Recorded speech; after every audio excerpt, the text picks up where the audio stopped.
Marc LoPresti here, Chief Market Strategist at Market Rebellion. Marc, good to see you. We have a lot to discuss here, but I'm going to touch on an area within your notes that seemed that you were somewhat passionate about, and that came to AI and tech. Tell me a little bit about some of these areas and names, because we saw Nvidia and AMD getting positive comments and new highs. What is it with enterprise AI that you're watching that you still like?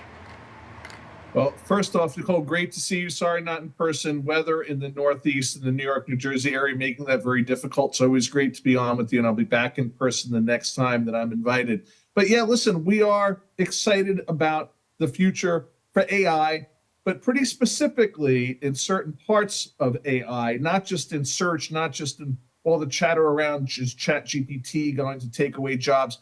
We're specifically excited about enterprise AI.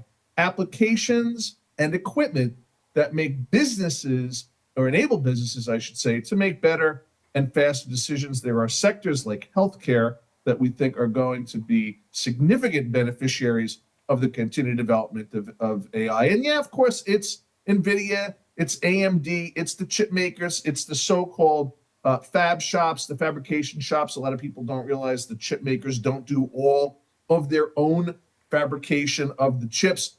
It's also the companies that are developing these applications. These are SaaS businesses, which Wall Street, of course, loves, that are providing the applications, the software that are powering this AI revolution, this enterprise AI revolution. And we're talking about names like NOW, ServiceNow, Snowflake, SNOW is one that we like. AI, C3 AI, they have that coveted AI ticker symbol. The stock's been volatile and beat up quite a bit over 2023. That's one that I think has some significant upside in 2024. But this enterprise AI space where businesses are using AI is where we're really excited. All right, thank you. And so I wanted you to mention those names, Snowflake and ServiceNow and C3 AI, because I think people like some actionable advice and things to watch. You had some thoughts on today's big move. We saw Spirit Airlines halted at least 4 times. It was down over 50%, came up off the lows because of that failed merger, blocked merger, $3.8 billion.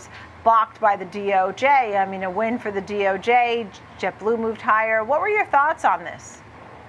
Well, very sad, of course, to see for Spirit shareholders losing almost 50% of value in a day on this news. But I think folks are overlooking a lot of the downside for JetBlue as well. There was, I believe, Nicole, a $70 million breakup fee that JetBlue agreed contractually to pay to Spirit in the event that the DOJ was to block this particular transaction, which of course they did, and a $400 million some odd payout to the shareholders of Spirit Airlines. This is the second time in less than a year, by the way, that the DOJ has kicked JetBlue in the teeth. You may recall, Nicole, late last summer, early fall, the DOD came out and actually blocked that attempt on JetBlue's part for a regionalization plan. Again, everything, at least as far as JetBlue is concerned, consistent with what they've said today about this DOD decision, is that this was to encourage competition, to encourage price transparency, to benefit the consumer. This DOJ, a fairly anti-free market DOJ by most people's estimation, saying, not so fast.